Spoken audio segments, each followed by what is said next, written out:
Let's get straight into this now. One of the big this is a program about journalism. It's a program about front pages, and there's been no bigger story in Australian journalism in the last 3 months than, of course, these AFP raids. And if we look at the front page of The Australian, the headline is AG given veto to safeguard journalists. That's the front page headline, which, of course, we will get to very, very shortly, gentlemen. But first up, let's get a recap on what happened today from Danica De Giorgio.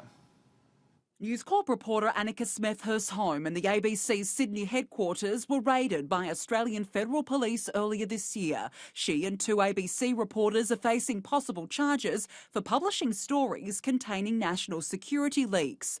The raids raised concerns about freedom of press in Australia. Now Attorney General Christian Porter has intervened, granting limited protection orders. Christian Porter has instructed Commonwealth prosecutors not to charge journalists under certain sections of Australia's complex secrecy laws without his formal approval. In a statement, he says this will allow the most detailed and cautious consideration of how an allegation of a serious offence should be balanced with our commitments to freedom of the press.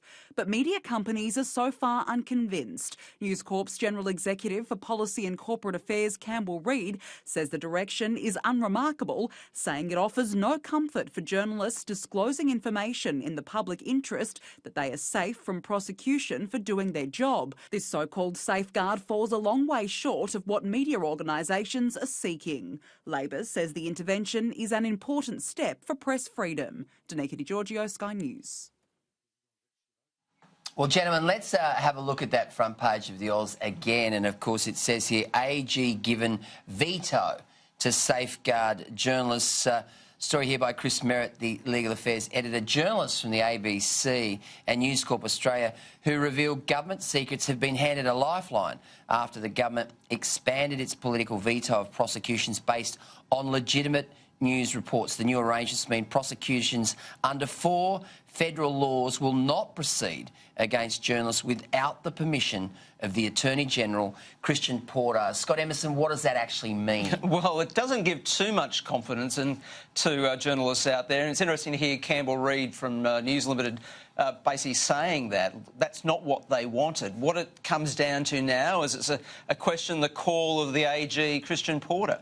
Now, what journalists are saying out there is, look, if it's up to a politician, again, to make a decision whether someone's going to be charged or not, that doesn't give the journalists any confidence. It doesn't give any confidence to potential whistleblowers who want to come forward and talk to a journalist. And that's what's hanging over a lot of this issue here, is that the threat of potential legal action remains, whether the government has tried to pull back on this one and say now it's up to the AG. Ollie, Christian Porter says it would be inappropriate to form a view on particular cases until he had considered the evidence. But he pointed out that he had previously said he was disinclined to authorise the prosecution of reporters engaged in public interest journalism. Now, you know Christian Porter pretty well. He's from WA. What do you make of this?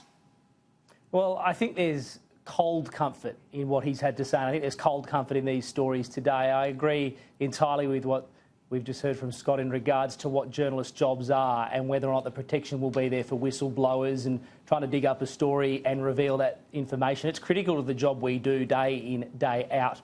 And we need to ensure that the government of the day will not be looking to prosecute or be angered by what has appeared in any newspaper or any radio broadcast or what is discussed here on Sky News, to take the action up to that individual minister. And that's what we have to focus on here. It's the Attorney-General of the day. Now, if that particular individual, man or woman, is perhaps trying to get some leverage over one of his or her colleagues to try and embarrass them, if there was a leadership tilt once again, or anything for that matter, I'm making a hypothetical statement here for the moment. I'm not saying Christian Porter himself would ever do this, but I don't like the precedent that this is potentially going to set, that it's all down to the Attorney-General, him or herself.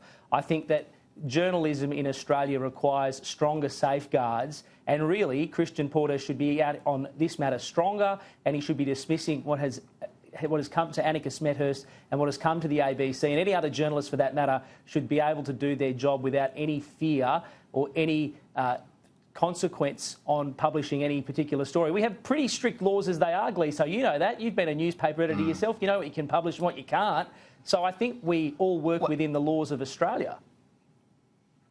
Well, indeed, Ollie, and in fact I was editing the Sunday Mail the day that Annika broke this particular story, and I've been speaking to Annika recently. She's still very traumatised by what happened during this particular raid, and I think, you know, the protection of journalists is so important in this country. I mean, it essentially comes down to the fact that, you know, the Fourth Estate is a pillar of democracy. It always has been, and of course, being able to shine a light on dark places is all part of what we do as journalists. All right.